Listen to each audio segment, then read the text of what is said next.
नमस्कार मित्रों, अभी हम जेपी पथ पे हैं और यहाँ पे विश्व पर्यावरण दिवस के अवसर के उपलक्ष्य में जो क्लाइमेट चेंज की संभावनाएं होती है, जो पर्यावरण से संबंधित जो समस्याएं होती है, उसी को लेकर के यहाँ पे जो है ऑर्गेनाइजेशन किया गया है, ताकि जो है लोग हैं यहाँ पर उसको चीज को समझे और पर्यावरण से संबंधित जो समस्या है उसको लेकर जो है चिंताएं जो बार बार की जा रही है सरकार के द्वारा, उसको लेकर अग्रसर हो। उसी को लेकर हम मिलते हैं यहाँ पे। आपका शुभ नाम क्या हुआ? मेरा नाम एकता है, मैं को फाउंडर हूँ द क्लाइमेट एजेंडा की। आज का जो प्रोग्राम है इसका क्या उद्देश्य है? देखिए, इसका उद्देश्य ये है कि पटना और पटना जैसे बहुत सारे शहर जो हैं वो लगातार प्रदूषण, जाम और इस तरह की स्वास्थ्य की समस्याओं से लगातार जूझ रहे हैं, लेकिन ये मेन स्ट्रीम डिस्कोर्स नहीं बन पा रहा है। सड़कों पे लगातार गाड़ियां चल रही हैं। तो आज का कार्यक्रम प्रयास है कि सड़कनामा के माध्यम से हम ये बताने की कोशिश कर रहे हैं कि सड़कें सिर्फ कारों के लिए नहीं है, सड़कें जीवंत होनी चाहिए लोगों के बैठने के लिए, बातचीत के लिए, साइकिल चलाने के लिए, पैदल चलने के लिए। और अगर इस तरीके से सड़कों को हम देखने की शुरुआत करेंगे, ये नज़रिया डेवलप करेंगे, तो सड़कें ज़्यादा सुरक्षित, ज़्यादा जीवंत और ये जो स्वास्थ्य से लेके जाम तक की समस्याएं हैं, इन सब से बाहर निकल पाएंगी। सड़क पे तो इसको लेकर के जो है इलेक्ट्रिक कार वगैरह सारा चीज तो चलाया ही जा रहा है। साथ साथ पर्यावरण को अगर बेसिक रूप से स्वस्थ करना है तो उसके लिए वृक्ष लगाना बहुत ही जरूरी है। देखिए, अभी पर्यावरण जितना बिगड़ गया है, सारी चीजों को कलेक्टिव करना पड़ेगा। वृक्ष भी लगाना पड़ेगा और वृक्ष लगाने के साथ लगाना नहीं पड़ेगा, वृक्ष तो लगाना ही पड़ेगा ना। वृक्ष लगाना ही पड़ेगा और वृक्ष काटने से भी बचना होगा। ये सबसे बड़ी बात करनी है, क्योंकि एक वृक्ष को वयस्क होने में कम से कम 25 से 30 साल लगते हैं। तो आज हम वृक्ष लगाएंगे तो 30 साल बाद उसकी हवा हम शुद्ध रूप से ले पाएंगे। लेकिन अभी सरकार का ही डेटा है कि 28% जो प्रदूषण है, जीएजी एमिशन, वो पेट्रोकेमिकल वगैरह से आ रहा है, पेट्रोल से आ रहा है, डीजल से, मतलब ऑटोमोबाइल से आ रहा है। तो ये 28% प्रदूषण को रोकना है, तो उसका मतलब है कि सड़कों पे चलने वाली हमारी डीजल पेट्रोल की गाड़ियों पे काम करना होगा। प्रदूषण को कम करने के लिए हमें नॉन मोटराइज्ड ट्रांसपोर्ट पे ज़्यादा रिलाई करना होगा। और इसीलिए ये पूरा अभियान जो है, जिसका एक हिस्सा सड़कनामा है, उसकी ये मांग है कि हम लोकल एविडेंसेस क्या है उस पे काम करें और जो लोकल एविडेंसेस आ रहे हैं उसके आधार पे हम शहर के आधार पे बदलाव करें। जैसे एक उदाहरण दूंगी, हमारा एक रिसर्च है जिसमें हमने आंकड़े सरकार से ही लिए हैं और वो कहते हैं कि 5 किलोमीटर के दायरे में ही पटना में 50% लोगों का आना जाना है।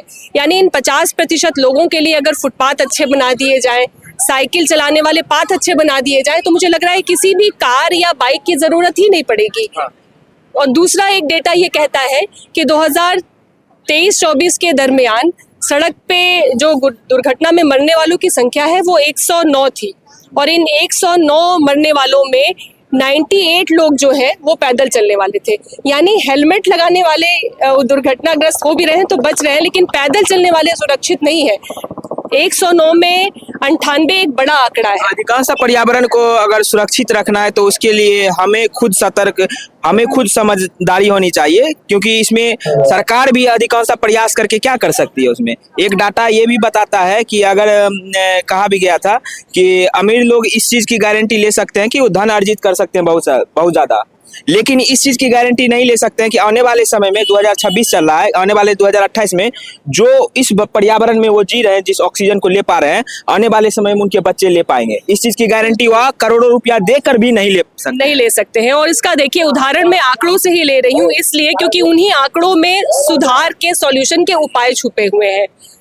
सरकारी डेटा ये कह रहा है पटना का कि सड़क पे 65% जो सड़क का लोगों ने छिड़काव किया है, यानी जो गाड़ियां चल रही हैं, वो 30% लोगों के पास है। यानी ये जो 70% लोग हैं उनके पास अपनी गाड़ियां हैं ही नहीं है, कार नहीं है उनके पास। यानी वो किससे चल रहे हैं? जो सड़क पे जो भी संसाधन उपलब्ध है, चाहे वो ऑटो हो, चाहे वो प्राइवेट बसेस हो, चाहे वो सरकारी बसेस हो। यानी अगर ये 60% रोड जो जाम कर रही हैं 30% लोगों के द्वारा, अगर इसके लिए बेहतर पब्लिक ट्रांसपोर्ट कर दिया जाए तो ये 30% भी और जो 60% है उनके लिए एक संसाधन मिल जाएगा आवागमन का। हमें लगता है प्रदूषण से सीधे तौर पे कनेक्टेड है। हमें लगता है जितने भी त्योहार होते हैं हमारे देश में, हिंदू त्योहार जो भी होता है उस पे जो वृक्ष का जो रोपण है, वृक्षारोपण का जो कार्यक्रम है, इसे एक मैंडेटरी कर देना चाहिए, ताकि जो है हर एक, जैसे कि मकर संक्रांति हो उसके उपलक्ष्य में भी जो है 10 पौधा लगाना, एक ऐसा कर देना चाहिए ताकि जो है धीरे धीरे जो है चीजें सिस्टमेटिक ढंग से हो और सुचारू रूप से जो है हमारा पर्यावरण भी स्वस्थ हो, ना कि पटना, सिर्फ पटना के जो अदर भी 38 जो जिला है वहाँ पे भी हो और भारत में भी अच्छा हो। क्योंकि जो है आप देख सकते हैं क्लाइमेट चेंज को लेकर के बहुत ज्यादा वैश्विक रूप से भी प्रेशर हो रहा है और हम लोग जो है अधिकांशतः स्मार्ट सिटी की ओर तो बढ़ रहे हैं, लेकिन जो है हमारा जो स्मार्ट सिटी के अंदर जो है हम कई ज्यादा परेशानियों से झेल रहे हैं और नुकसान हम ही को हो रहा है इससे। बिल्कुल हो रहा है। देखिए, वृक्ष लगाने पे जोर के साथ साथ मैं ये कहूँगी सभी चीज़ें कलेक्टिव करने की ज़रूरत है। सिर्फ वृक्ष लगाने से इसलिए आज के समय में नहीं काम चलेगा क्योंकि हम क्लाइमेट चेंज को बहुत हद तक जो है वो हम उससे आगे निकल आए हैं, तो उसको रिवर्स करने के लिए हमें कलेक्टिवली जितने भी सॉल्यूशन हो सकते हैं उन सबको एक साथ शामिल करना होगा, चाहे वो रिन्यूएबल एनर्जी हो, चाहे ईवी व्हीकल हो। अधिकांशतः जन भागीदारी सबसे बहुत बड़ी चीज है, क्योंकि जन भागीदारी जब तक नहीं हो पाएगी तब तक ये संभव नहीं है। सरकार भी प्रयास कितना कर सकती है? बिल्कुल, और ये कलेक्टिवली करना होगा। सरकार है, संस्थाएं हैं, लोग हैं, सबको एक साथ मिलके अपने शहर को डिजाइन करना होगा और सरकारों को भी, डिपार्टमेंट को भी आम लोगों की राय को शामिल करना होगा, क्योंकि जब तक आम लोगों की राय शामिल नहीं होगी तब तक कोई भी मॉडल जो है वो एग्जीक्यूट तो हो जाएगा लेकिन वो रन तभी कर पाएगा जब लोग उसमें शामिल होंगे, लोगों के लिए वो उपयोगी होगा। तो अगर इस डिजाइन से काम करें, डिजाइन ऐसा बने कि लोगों की सहभागिता हो, सरकार की सहभागिता हो। हाल ही में जो है एक मंत्री जी ने भी कहा था कि अगर सड़क पे अगर आप खोज देते हैं कहीं पे गड्ढा तो आपको 5,000 रुपया मिलेगा। तो अगर इस तरीके का प्रोत्साहन राशि अगर पर्यावरण को स्वच्छ करने में दिया जाए तो उसमें हमें लगता है कि भागीदारी अच्छी हो सकती है और पर्यावरण स्वस्थ हो सकता है। बिल्कुल, कलेक्टिवली ये किया जाना चाहिए, लोग भी शामिल हो और लोग अब समझ भी रहे हैं। जब मंत्री प्रमोट करेंगे तो जाहिर सी बात है कि आम जनता भी इस चीज को बिल्कुल। और आज यहाँ पे कार्यक्रम की परमिशन देना, कार्यक्रम में मेयर मैडम और नगर निगम और SHO साहब के शामिल होने का मतलब ही है कि सरकार भी ये देख रही है कि इस प्रयास में किस तरीके से प्रदूषण को खत्म करने के लिए, क्लाइमेट चेंज को रिवर्स करने के लिए किस तरीके से कलेक्टिव भागीदारी जरूरी है, संस्थाओं की भी, लोगों की भी, आम जनता की भी और सरकार की भी। जी, तो अभी आपने देखा जेपी पथ पे किस तरीके से क्लाइमेट चेंज को लेकर के जो है यहाँ पे जो है प्रोग्राम रखा गया और स्वच्छ वातावरण को लेकर के जो भी समस्याएं हैं उससे रिलेटेड चीजें की गई। आगे मिलते हैं हम नए वीडियो में। वीडियो कैसा लगा जरूर बताएं। मैं विशाल सिंह, फिर से मिलते हैं। जय हिंद।